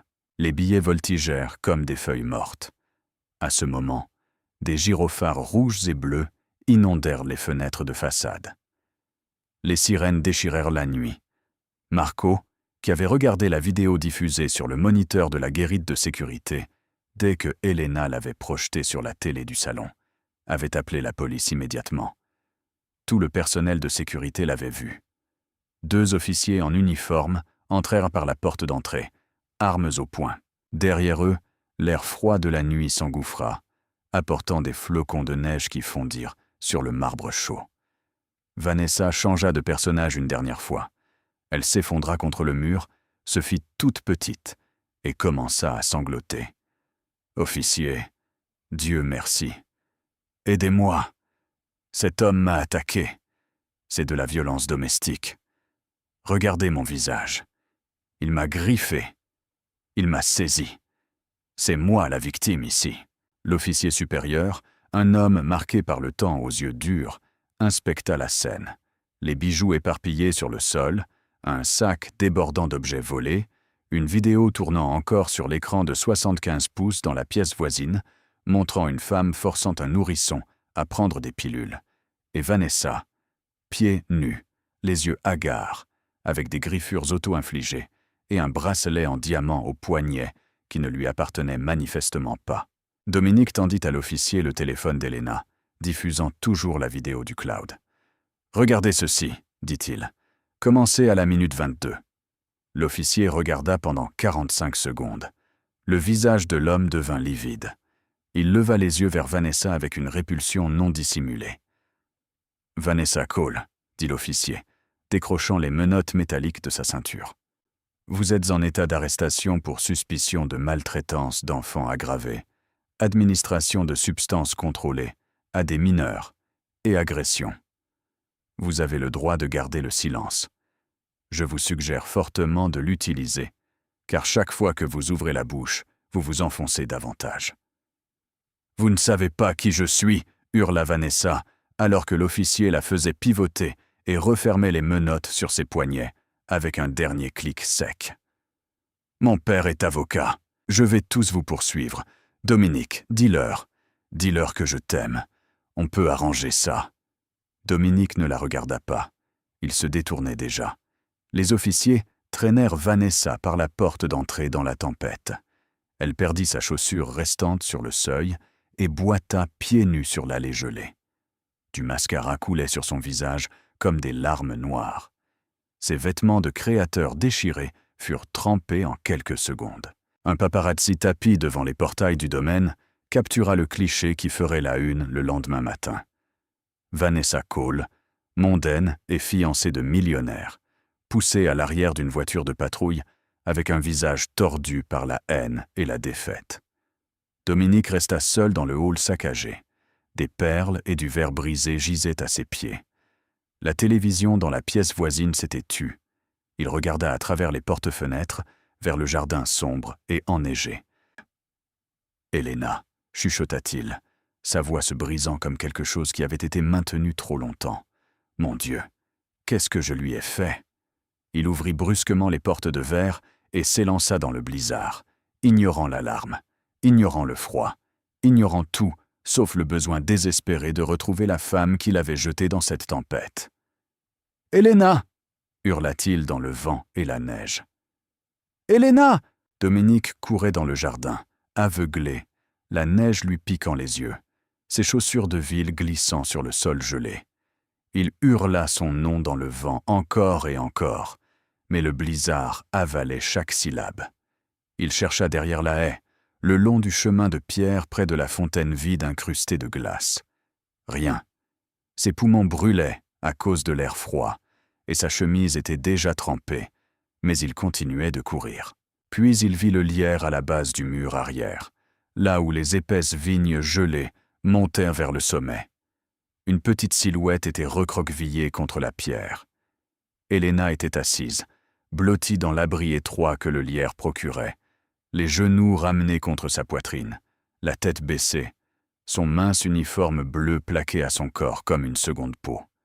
Ses lèvres avaient pris une teinte bleutée. Ses pieds nus étaient enfouis dans la neige. Elle ne frissonnait plus, et cela terrifia Dominique plus que tout ce qu'il avait vu ce soir.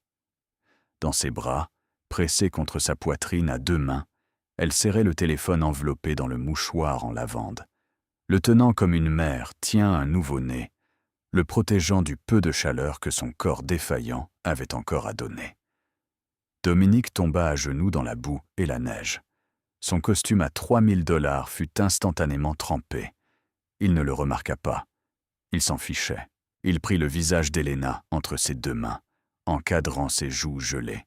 « Elena, Elena, regarde-moi. » Ses yeux s'ouvrirent à peine. Ils étaient vitreux, sans reflet, errants. Mais ses lèvres gercées bougèrent, et les mots qui en sortirent ne parlaient pas d'elle-même. Ils ne parlaient jamais d'elle-même. « Les enfants » chuchota-t-elle à travers des dents qui claquaient, parvenant à peine à former les syllabes. Ne la laissez pas s'approcher d'eux. Elle a une clé. Quelque chose dans la poitrine de Dominique se brisa. Pas une fissure, pas une fracture, mais un éclatement total. Il la souleva du sol, la nichant contre sa poitrine, de la façon dont il l'avait vue tenir ses enfants. Elle ne pesait presque rien. Il pouvait sentir chaque côte pressée contre ses bras à travers son uniforme.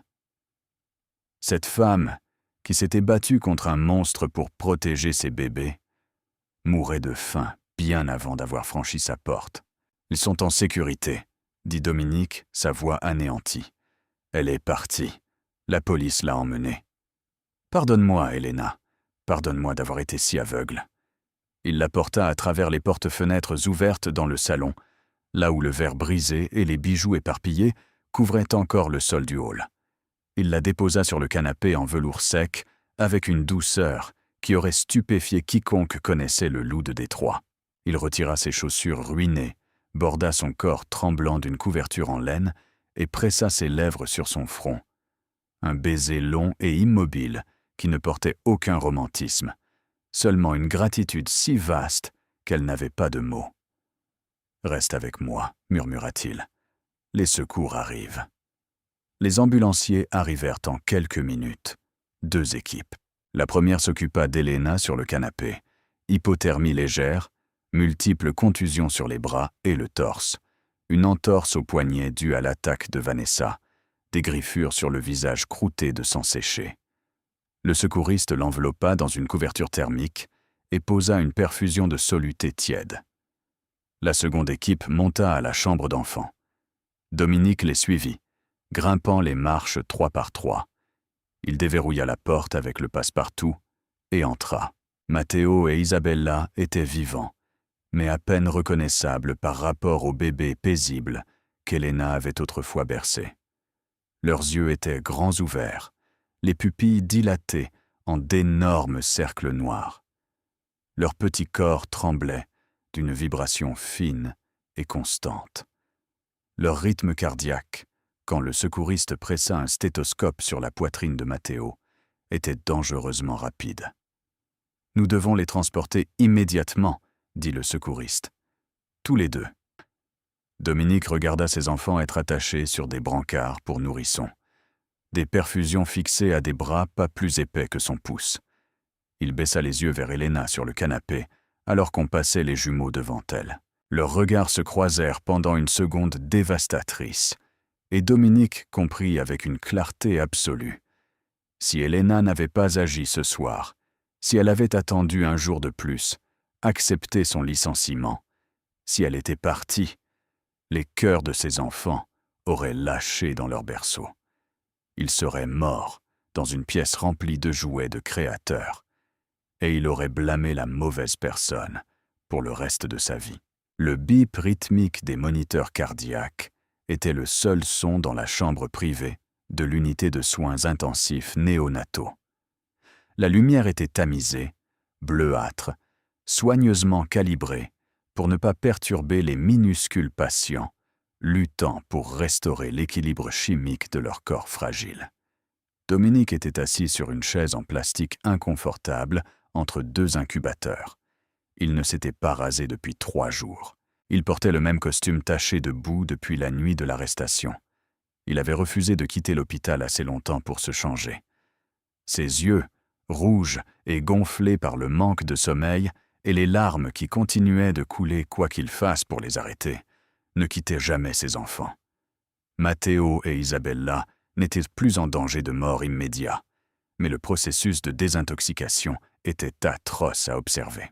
Pendant 48 heures, ils avaient tremblé, transpiré à travers leurs petites blouses d'hôpital et pleuré de voix rauques et brisées, qui semblaient avoir été écorchées de l'intérieur. Leurs petits corps se crispaient sous les crampes, alors que les amphétamines relâchaient lentement leur emprise sur des systèmes nerveux qui n'auraient jamais dû porter un tel poison. Chaque spasme était un couteau enfoncé directement dans le cœur de Dominique. Le docteur Patel, chef de la pédiatrie, entra dans la chambre avec un dossier et une expression de soulagement prudent. Il parla doucement. Le rythme cardiaque a culminé à 190 battements par minute.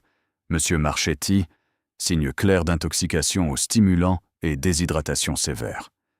Leur foie et leurs reins répondent bien au traitement. Nous avons éliminé la majeure partie de la méthamphétamine. Aucun signe de dommage cérébral permanent. Dieu merci. Il marqua une pause. Mais je dois être honnête avec vous. Une semaine de plus de ce traitement. Une semaine de plus avec de telles doses dans des corps aussi petits. Et leur cœur n'aurait pas tenu. Vous seriez en train de planifier des funérailles, pas d'être assis ici. Dominique ne dit rien.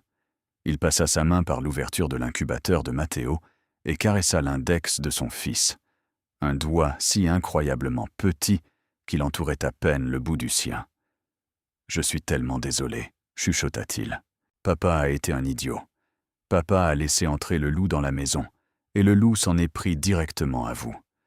Je ne me le pardonnerai jamais, mais je jure que personne ne vous fera plus jamais de mal. » Les petits doigts de Matteo se resserrèrent sur ceux de son père.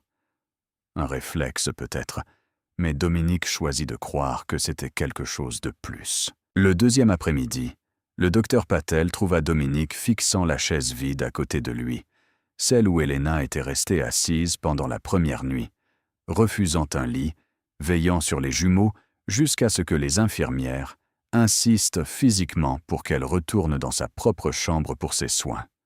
« La femme qui les a amenés, Elena, » dit Dominique. « Comment va-t-elle ?»« Elle a signé sa propre sortie hier après-midi, » répondit le médecin. « Contre avis médical, je précise. Elle avait des contusions, une entorse au poignet et une hypothermie légère. Mais elle a refusé de rester 1 heure de plus. Elle a dit qu'elle devait trouver du travail. » Il hésita à cause de ses paroles. « Vous l'avez licenciée. » La culpabilité frappa Dominique plus fort que n'importe quel coup qu'il ait jamais reçu. Il ferma les yeux. Quand il les rouvrit, le médecin lui tendait un petit morceau de papier froissé déchiré d'un bloc-notes d'infirmière, plié en 2. « Elle a laissé ceci pour vous. » Dominique le déplia avec des mains tremblantes. L'écriture était pressée. Simple, écrite par quelqu'un peu habitué à rédiger des lettres, mais déterminé à bien choisir chaque mot. « Monsieur Marchetti, ne vous inquiétez pas pour mon salaire. Prenez juste soin des petits anges. » Matteo se calme quand on frotte son dos en faisant des cercles. Isabella dort mieux quand on chante doucement. « Que Dieu vous bénisse, Elena. » Dominique le lut 2 fois, puis une 3e. Aucune accusation, aucune amertume, aucune demande pour les excuses qu'on lui devait, ou l'argent qu'elle avait gagné. Juste des instructions, de tendres et précises instructions pour aimer les enfants de l'homme qu'il avait jeté dans un blizzard et l'avait traité de criminel. Il plia la note avec précaution et la glissa dans sa poche de poitrine, contre son cœur. Puis il regarda le docteur Patel avec des yeux qui contenaient quelque chose que le médecin n'avait jamais vu chez cet homme puissant et dangereux. Une humilité totale. « Je dois la retrouver, » dit Dominique, se levant de sa chaise en plastique. « Je dois retrouver la seule mère que mes enfants aient jamais vraiment connue. » Dominique tourna pendant 6 heures dans les rues de Mexican Town, à sa recherche. Il avait l'adresse d'Elena grâce au dossier de l'agence de recrutement. Une petite maison en parpaing dans une rue étroite où les trottoirs étaient fissurés et les clôtures grillagées penchaient sous des angles fatigués. Il gara son Escalade noire, obscènement déplacée parmi les berlines rouillées et les camionnettes, et frappa à la porte. Pas de réponse. Une voisine assise sur le porche d'à côté, une femme âgée enveloppée dans un châle épais, observa le véhicule de luxe avec suspicion. « Elle n'est pas là, » dit la femme. « Elle est allée à l'église. Elle a dit qu'elle devait prier pour des enfants malades. Pas ses enfants. Pas des enfants qu'elle était payée pour garder. Les enfants qui appartenaient à l'homme qui l'avait chassée. Et pourtant, elle priait pour eux. » Dominique trouva la petite église paroissiale 3 pâtés de maisons plus loin. Un modeste bâtiment en briques avec une croix en bois au-dessus de la porte et une peinture qui s'écaillait sur les cadres des fenêtres. Il poussa la lourde porte et entra. L'église était vide. La lumière froide de l'hiver filtrait à travers de simples vitraux, projetant des couleurs pâles sur les bancs de bois polis par des générations de mains. L'odeur de vieille cire, de bougies et d'encens flottait dans l'air immobile. Une seule silhouette était agenouillée sur le premier banc, devant une statue de la Vierge Marie, Helena. Elle portait un chandail élimé sur une robe délavée. Un bandage blanc entourait son poignet droit. Sa tête était baissée, ses lèvres bougeaient silencieusement. Ses mains calleuses étaient bonnes et pressées l'une contre l'autre en prière. Dominique remonta l'allée centrale. Ses pas résonnèrent contre le sol de pierre, des sons brusques et intrusifs dans le silence sacré. Helena ne se retourna pas. Elle était en pleine conversation avec quelqu'un de bien plus important que lui. « Helena », dit-il, sa voix se brisant à la seconde syllabe. Elle se tendit, se tourna lentement. Dès qu'elle le reconnut, elle se leva précipitamment, se reculant contre le banc, sa main bandée levée comme pour se protéger. « Monsieur Marchetti, je ne vous ennuierai pas. Je le jure, je suis juste venu prier. Je pars tout de suite. » Dominique Marchetti, le loup de Détroit, l'homme dont le nom faisait traverser la rue aux criminels endurcis, tomba à genoux sur le sol de pierre froid de cette petite église paroissiale. La même, devant l'autel, devant la Vierge Marie, devant la femme qui l'avait offensé. « Pardonne-moi, » dit-il, et les larmes qu'il combattait depuis des jours finirent par jaillir. « J'étais aveugle, un idiot. Tu as sauvé la vie de mes enfants, et je t'ai payé de mon mépris. Tu t'es tenu entre eux et un monstre, et je t'ai traité comme la criminelle. Je ne mérite pas ton pardon, mais je te le supplie. » Helena le regarda. Ses yeux sombres brillaient. Elle se pencha en avant, tendant la main vers ses épaules, essayant de le relever. « S'il vous plaît, monsieur, ne vous agenouillez pas devant moi. J'ai seulement fait ce que n'importe qui avec un cœur ferait. » Dominique prit ses mains rugueuses, gercées, magnifiques, et les tint entre les siennes. « Viens à la maison, Helena. Pas comme servante, comme la gardienne de mes enfants, comme ma famille. » Helena secoua lentement la tête, une tristesse s'installant sur son visage. « Cette maison, cette femme, il y a trop de mal là-bas. Je ne suis qu'une femme de ménage. Je ne sais pas si je peux revenir. Vanessa est en prison, et elle n'en sortira jamais, dit Dominique. Je vous paierai le triple de ce que l'agence proposait. Une assurance médicale complète pour vous et votre sœur, tout ce dont vous avez besoin. Mais Helena, Matteo et Isabella ont besoin de vous. Hier, à l'hôpital, ils pleuraient. Je les ai tenus, je les ai bercés, et rien n'a fonctionné. Rien. Toi seul sais comment faire. » Helena regarda dans les yeux désespérés de l'homme le plus puissant de Détroit, et n'y vit pas un patron, pas un parrain, pas le loup, mais un père perdu et brisé, qui ne savait pas comment aimer ses enfants comme ils en avaient besoin. Elle pensa aux petits doigts de Matteo serrant son mouchoir. Elle pensa au visage d'Isabella, se détendant dans le sommeil contre sa hanche. Elle pensa aux petites mains froides qui avaient cherché sa chaleur. Son cœur était trop grand pour garder rancune. Il l'avait toujours été. « Très bien, monsieur, » dit Helena doucement.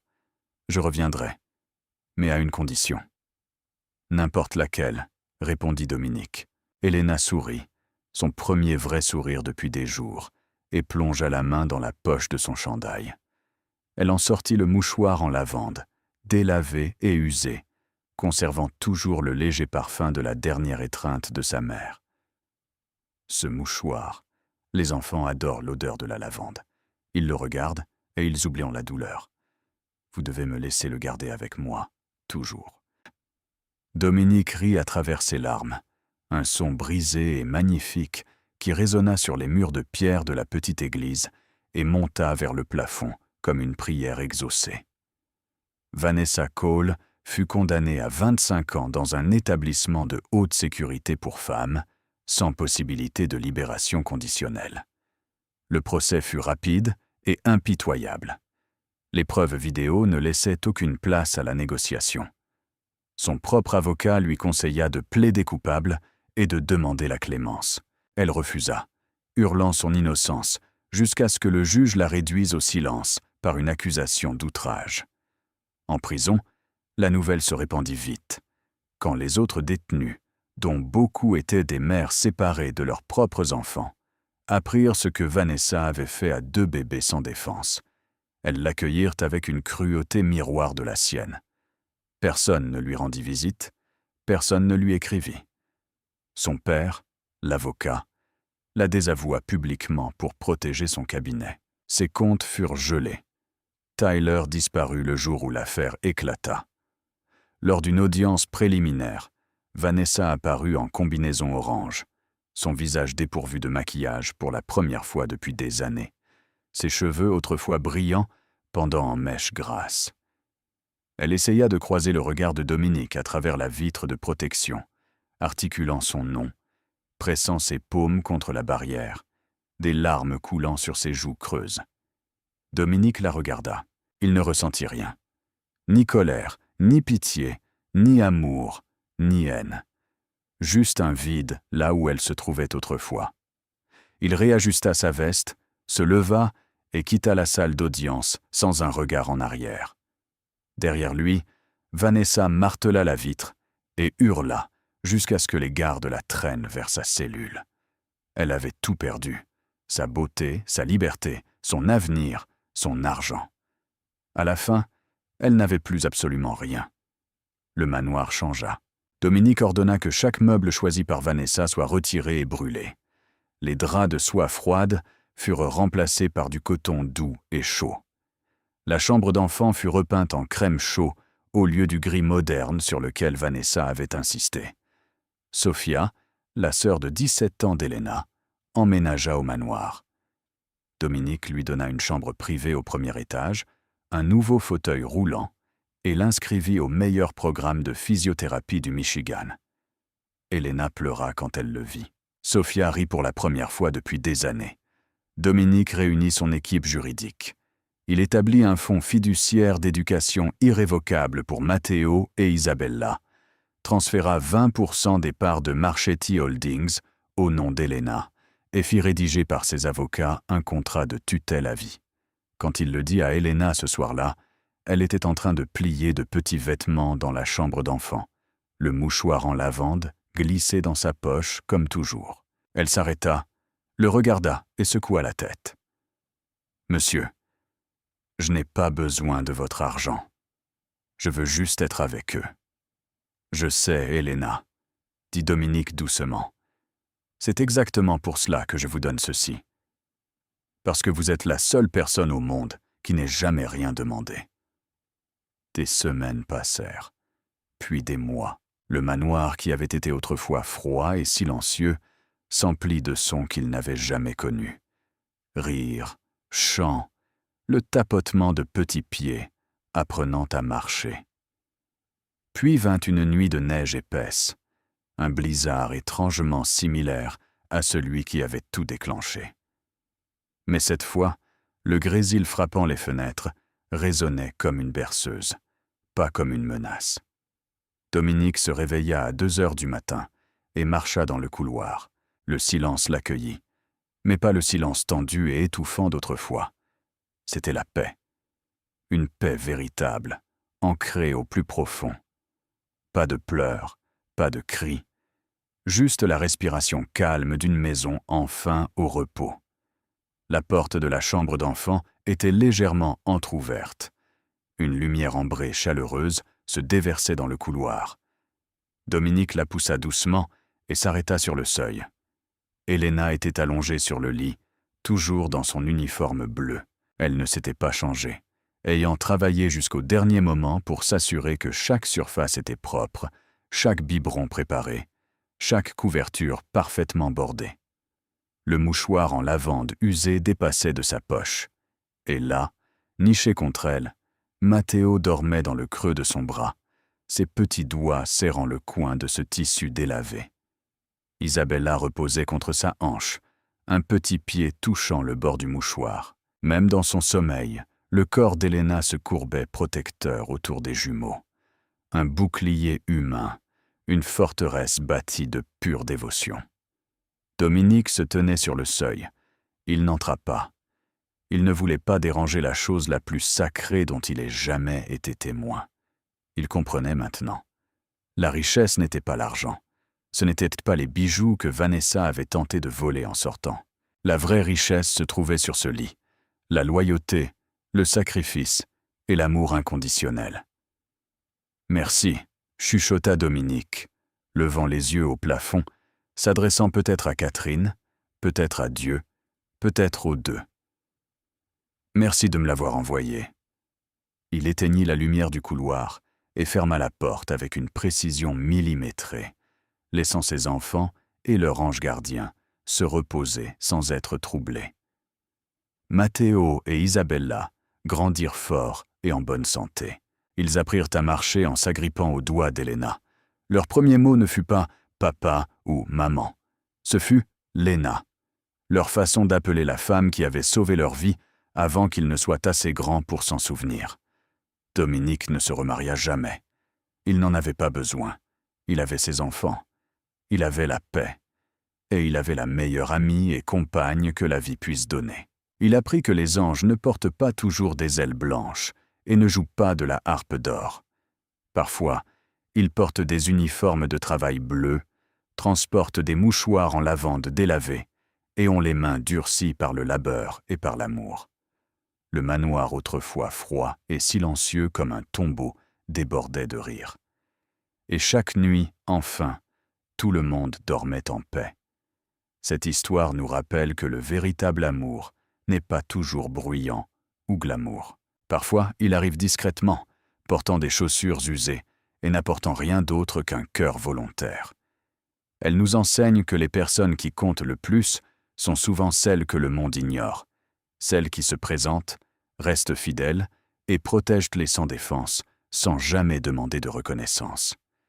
Elle nous avertit également que le mal peut porter les masques les plus magnifiques, que la manipulation prospère dans l'espace, créée par le deuil et l'épuisement, et que la vérité, peu importe à quel point elle est profondément enfouie, trouvera toujours son chemin vers la surface, parfois grâce aux plus petits et aux plus inattendus des miracles.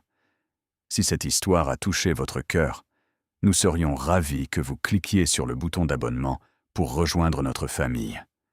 Appuyez sur le bouton « J'aime » et partagez cette vidéo pour que plus de personnes puissent entendre des histoires comme celle-ci chaque jour. Nous mettons tout notre cœur dans chaque histoire que nous racontons, et votre soutien signifie énormément pour nous.